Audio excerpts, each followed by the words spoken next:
The day I found another woman's earring in my husband's jacket, I still believed my marriage was unbreakable. That tiny piece of gold was lying there like it meant nothing, a forgotten object, a random mistake, something that could have an innocent explanation. At least, that's what I wanted to believe. Because sometimes the scariest moments in life are not the ones when everything falls apart. They are the moments when you see the first crack in something you thought was perfect, and you have to decide whether to look closer or pretend you never noticed. My name is Anna. I was 37 years old when I discovered that the two people I trusted most in this world had been hiding something from me. One was my husband, the other was my best friend, and the hardest part wasn't finding out that they had secrets. The hardest part was realizing that I had spent years defending them both, even from myself. But before I tell you how my life changed forever, you need to understand something.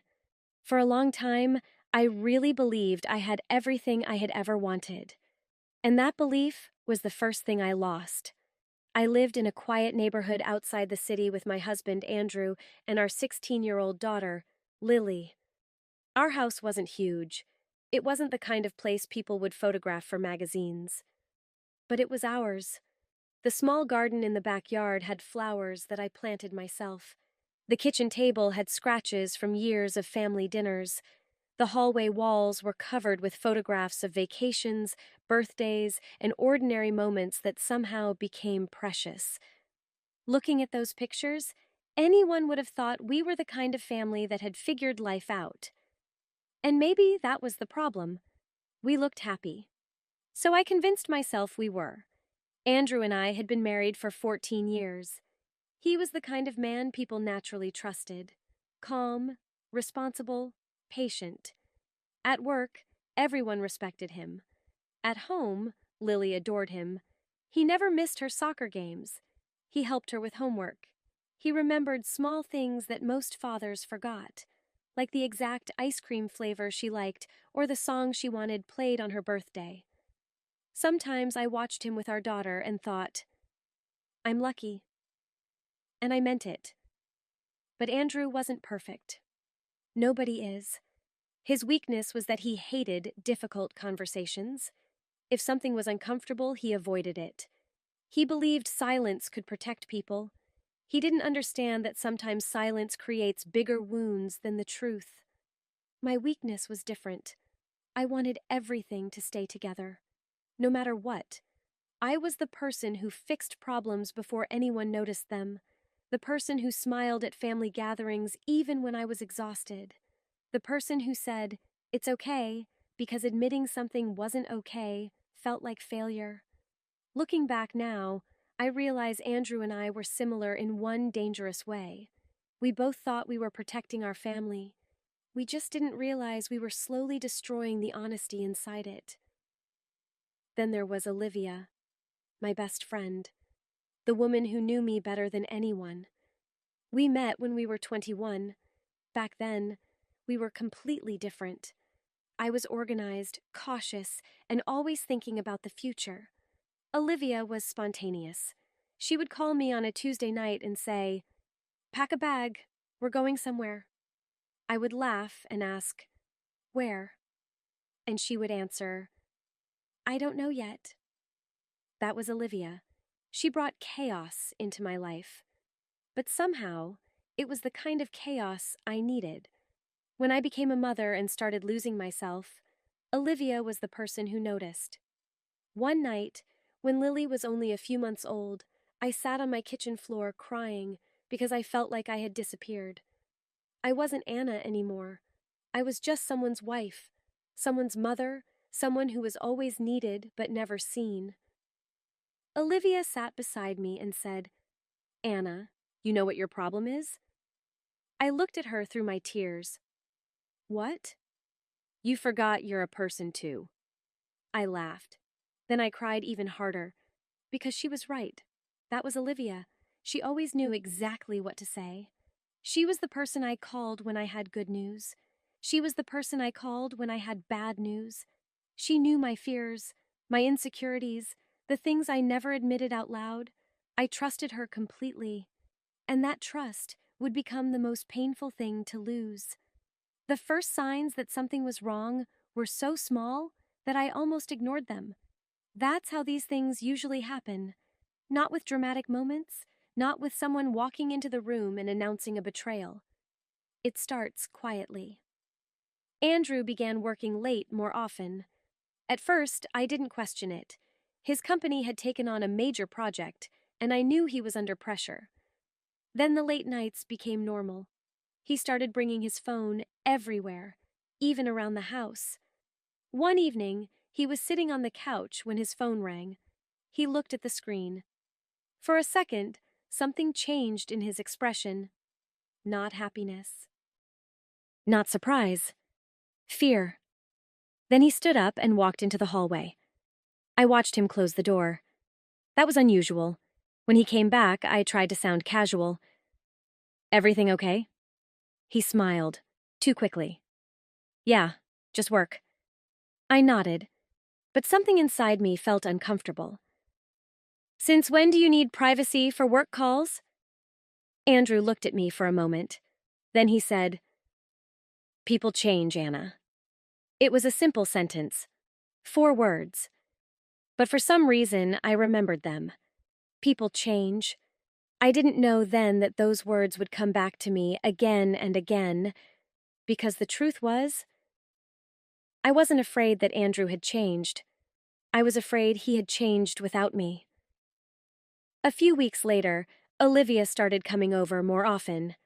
At first, I loved it. I thought it was wonderful that my husband and my best friend got along. A lot of couples struggle because their friends and partners don't connect. I felt lucky. But then I started noticing things.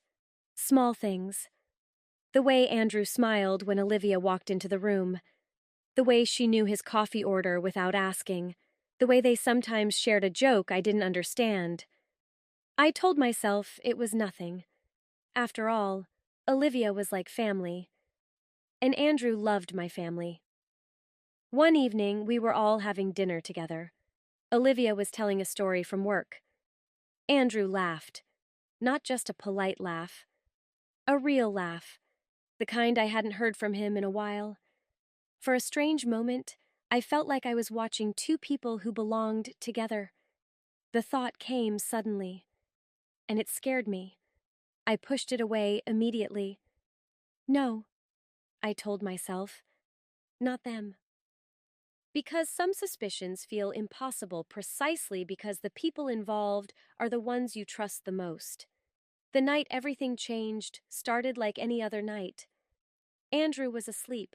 Lily was upstairs studying. I was cleaning the laundry room. I picked up Andrew's jacket because it needed to be taken to the dry cleaner. That was when I felt something inside the pocket. At first, I thought it was a receipt. Maybe some coins. Something ordinary.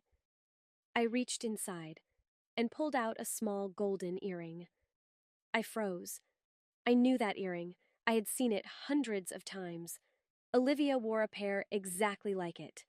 My hands started shaking. My first thought was, denial. There had to be an explanation. There had to be. But then another thought appeared. A thought I couldn't stop. A thought that changed everything. Why was my best friend's earring in my husband's jacket? And why did my husband look afraid every time her name appeared on his phone? I spent the entire night staring at that earring. I placed it on the kitchen counter before going to bed. Then I moved it to the dining table. Then I picked it up again and held it in my palm as if touching it long enough would somehow reveal the truth. It was ridiculous. It was just a piece of jewelry, a tiny circle of gold. But somehow, that little object felt heavier than anything I had ever held, because it didn't belong to a stranger. It belonged to Olivia, my best friend, the woman who had sat beside me during my darkest moments, the woman who knew every insecurity I had, the woman who knew exactly how much I loved my husband. And now, somehow, something that belonged to her was hidden inside Andrew's jacket. I didn't sleep that night. Not because I knew the truth, but because I was terrified of discovering it. There is a strange kind of pain that comes before betrayal. It is the moment when your heart already suspects something, but your mind is still fighting to protect the people you love. My brain kept searching for explanations. Maybe Olivia dropped it accidentally. Maybe Andrew gave her a ride somewhere. Maybe they were together because of something completely innocent. Maybe, maybe, maybe. I repeated that word so many times that by morning it almost lost its meaning. But deep down, there was another voice, a quieter voice, the one I didn't want to hear. It was asking one simple question. If everything is innocent, why does everyone look guilty? The next morning, Andrew acted completely normal. That was the part that hurt the most. He walked into the kitchen wearing his blue shirt, the one I always liked. He kissed my forehead. Morning. I looked at him carefully. The same face I had woken up next to for 14 years. The same man who knew how I took my coffee. The same man who held my hand when my mother was sick. How could someone who looked so familiar suddenly feel like a stranger? Did you sleep well? He asked. I almost laughed. Instead, I said, not really. He looked concerned. Everything okay? There it was. The question. A chance. A moment where he could have told me something. Anything. But I wasn't ready to ask, and he wasn't ready to answer. Just tired, I said. He nodded and went back to making coffee. I watched him, waiting, hoping, almost begging him silently to confess something I hadn't even accused him of yet. But he didn't. He just stood there, calm, comfortable, like my entire world wasn't shaking. That's when I realized something terrifying. Sometimes the person who breaks your heart doesn't look like a villain. Sometimes they look exactly like the person you married. I decided not to confront Andrew immediately. I told myself it was because I wanted to understand the situation. But the truth was different. I was afraid. If I asked and he said yes, my life would change forever. There would be no going back, no pretending, no more peaceful mornings, no more family dinners where everyone smiled. So instead of asking the question, I did something I never thought I would do. I started investigating my own marriage. And I hated myself for it. I hated the person I became, the woman checking phone records, the woman paying attention to every small detail, the woman looking for evidence against someone she loved. But suspicion changes people. It turns ordinary moments into clues. A delayed text, a missed call, a different tone of voice. Everything becomes a question. Over the next few days, I started noticing things I had ignored before. Andrew had started using a new password on his phone. That alone wasn't strange. People change passwords. But when I casually asked about it, he hesitated. Only for a second. Most people wouldn't notice. I did. Because after 14 years together, you learn your partner's smallest reactions. You changed your password? I asked. He looked up from his laptop. Yeah, company policy. Oh, I smiled. Since when? He paused. Recently. Again. That pause. That tiny moment before answering. It felt like a door closing. Later that night, I found myself standing outside our bedroom, watching him sleep. I hated what I was thinking. I hated that part of me wanted to search his phone. But another part of me needed to know. Because the worst thing about uncertainty is that your imagination creates something even more painful than reality. And mine was already creating the worst possible story. Then came the first person I suspected. Not Olivia, someone else. My sister, Claire. It sounds strange now, but at the time it made sense. Claire and I had always had a complicated relationship. We loved each other, but we were never truly close. Growing up, our parents compared us constantly. I was the responsible one, the achiever, the daughter who followed the rules. Claire was the rebellious one, the one who questioned everything. She carried a lot of resentment from those years, and sometimes I felt like she enjoyed seeing me struggle. A few months earlier, during a family dinner, she had said something that stayed with me. You know, Anna, sometimes I think you're more in love with having the perfect life than actually living it. At the time, I got angry. I told her she was being bitter. But now those words came back. Maybe Claire knew something. Maybe she had seen something. Maybe she was the reason Olivia and Andrew were suddenly closer.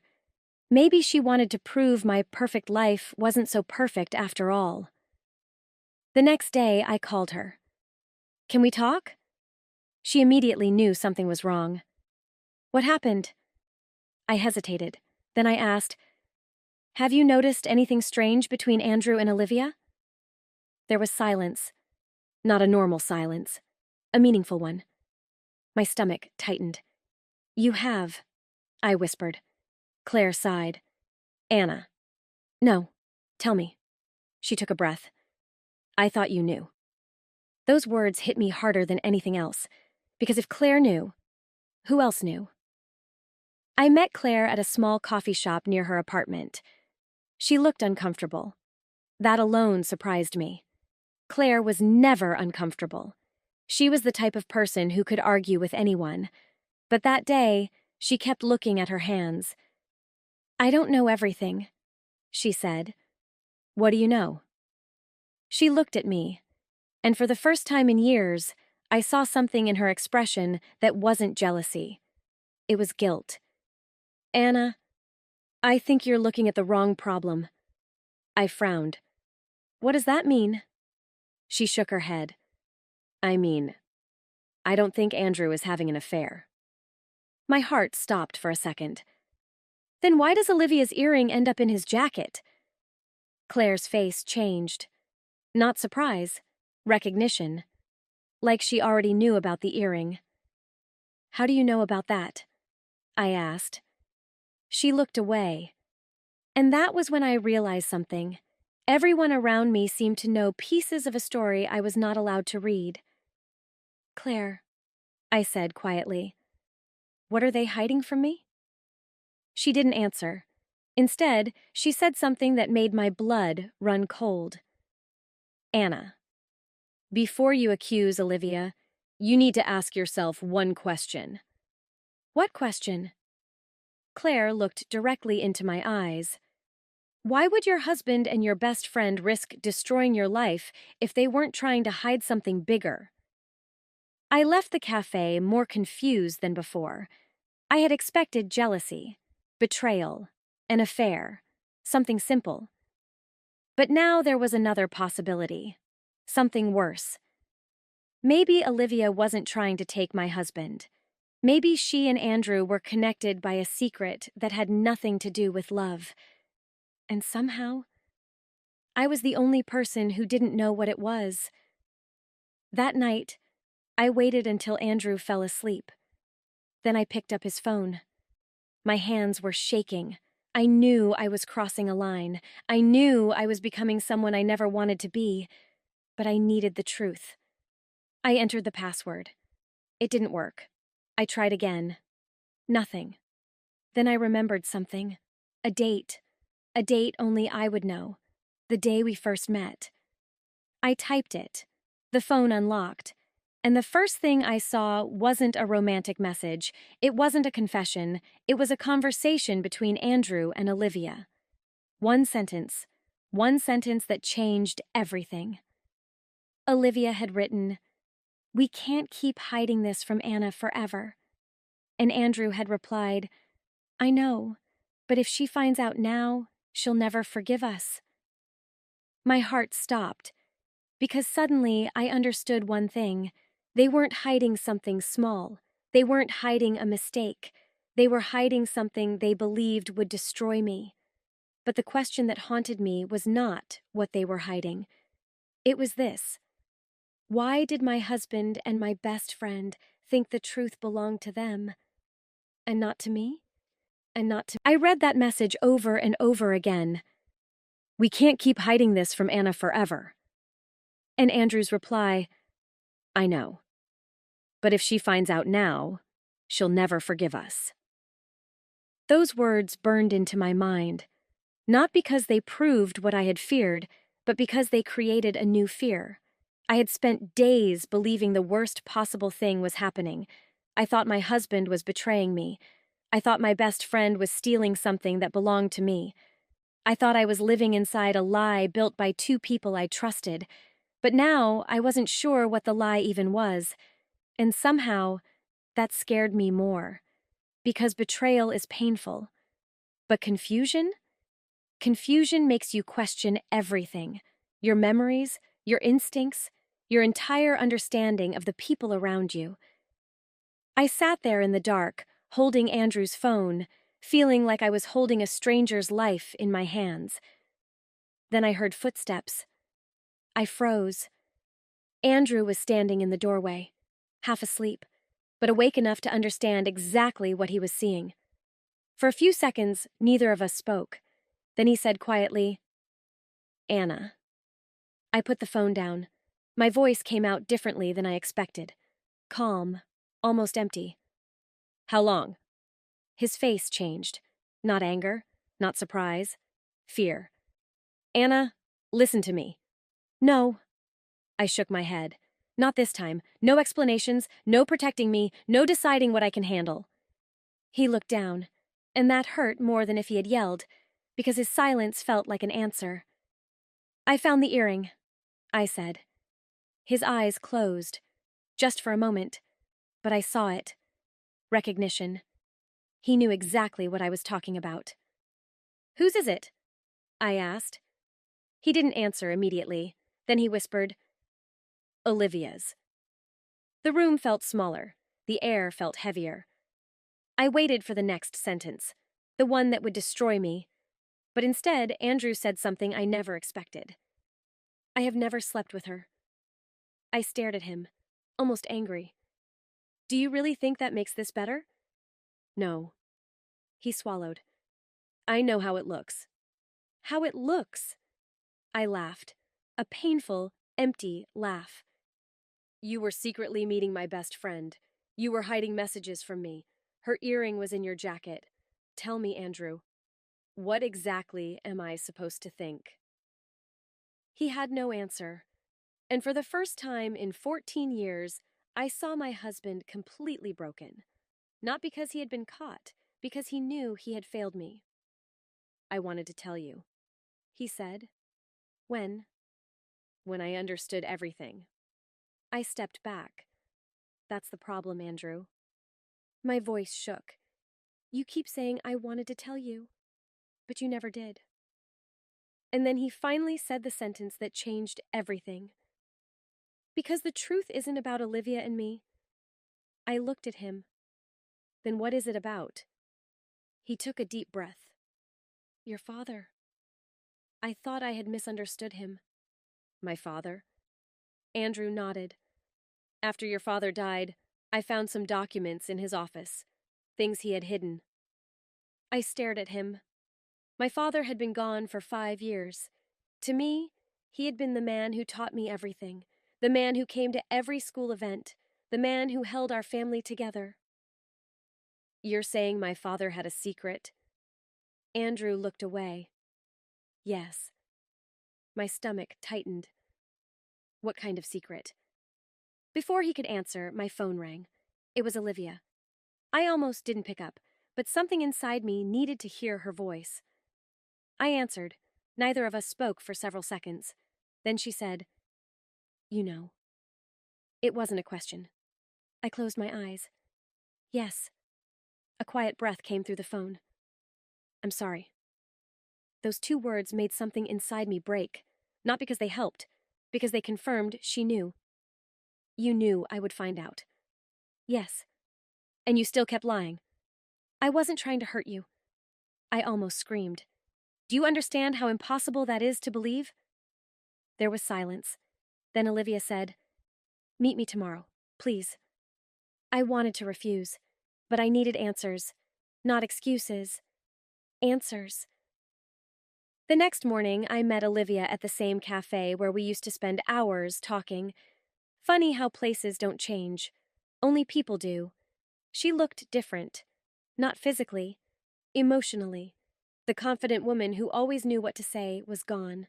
She looked tired, broken. "I'm not going to defend myself," she said. Good, because I didn't want a defense. I wanted the truth. "How long have you known?"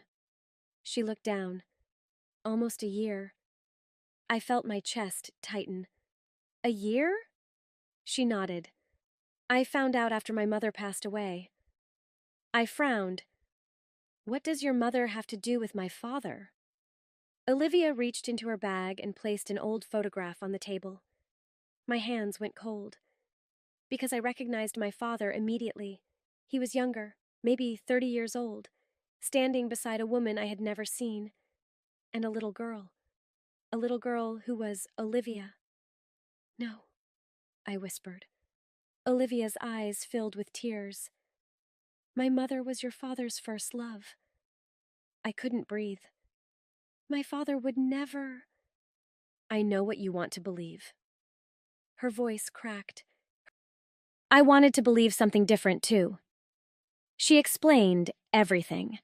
Years ago, before my parents married, my father had a relationship with Olivia's mother. When she became pregnant, he was afraid. He chose the easier path. He chose my mother. He created a new life. But he never completely disappeared. He secretly helped Olivia's mother financially. He checked on Olivia from a distance, and everyone knew. Everyone except me. "My mother spent her whole life feeling abandoned," Olivia said, "and I spent mine wondering why my father never wanted me." I looked at her. The anger was still there. But something else appeared. Understanding. Because suddenly I saw Olivia differently. She wasn't just the woman who hurt me, she was also a person carrying a wound she never chose. But then I asked the question that mattered. "Why Andrew?" She wiped her tears. "Because he found the documents. He found out before you did." "And you went to him?" "Yes." "Why?" Her answer was simple. "Because I didn't know how to tell you." And that was the most painful truth. Not because it was an excuse, because I understood it. Everyone around me had been afraid. My husband was afraid of hurting me. My mother was afraid of losing me. Olivia was afraid of being hated. Everyone was protecting themselves from pain. And somehow, I was the only person who never got the choice. 3 months later, my family looked completely different. Not broken, but changed. There is a difference. I didn't forgive everyone immediately. Some wounds don't disappear because someone explains why they caused them. Andrew and I started therapy. Not because our marriage was ending, because we needed to understand why we had stopped being honest with each other. I told him something I should have said years earlier. "I don't need you to protect me from the truth." He nodded. "I know." And? "And I should have trusted you enough to let you decide what you could survive." That was the first real apology. Not an excuse, not a reason. An apology. Olivia moved to another city. Before leaving, she gave me a letter. I didn't open it for weeks. When I finally did, there was only one sentence that stayed with me. "I spent my whole life searching for the family I lost, and I almost destroyed the family I already had." I cried when I read it. Because that was the tragedy. Nobody in this story was completely innocent. Nobody was completely evil. We were all just people making choices while carrying our own pain. A year later, I still think about that earring sometimes. The little piece of gold that changed my entire life. At first, I thought it was proof of betrayal. Now I see it differently. It was proof that something hidden needed to come into the light, because secrets don't disappear. They wait, and eventually, they find their way out. The truth hurt me. It changed me. It destroyed the perfect picture I had built in my mind. But maybe that picture needed to break. Because a perfect family built on silence is not really a family. It's just a beautiful-looking secret. And sometimes the hardest thing to lose is the illusion that you had everything figured out. What would you have done if you were Anna? Would you forgive your husband and your best friend after discovering the truth? Or would some betrayals be impossible to move past? Share your thoughts in the comments.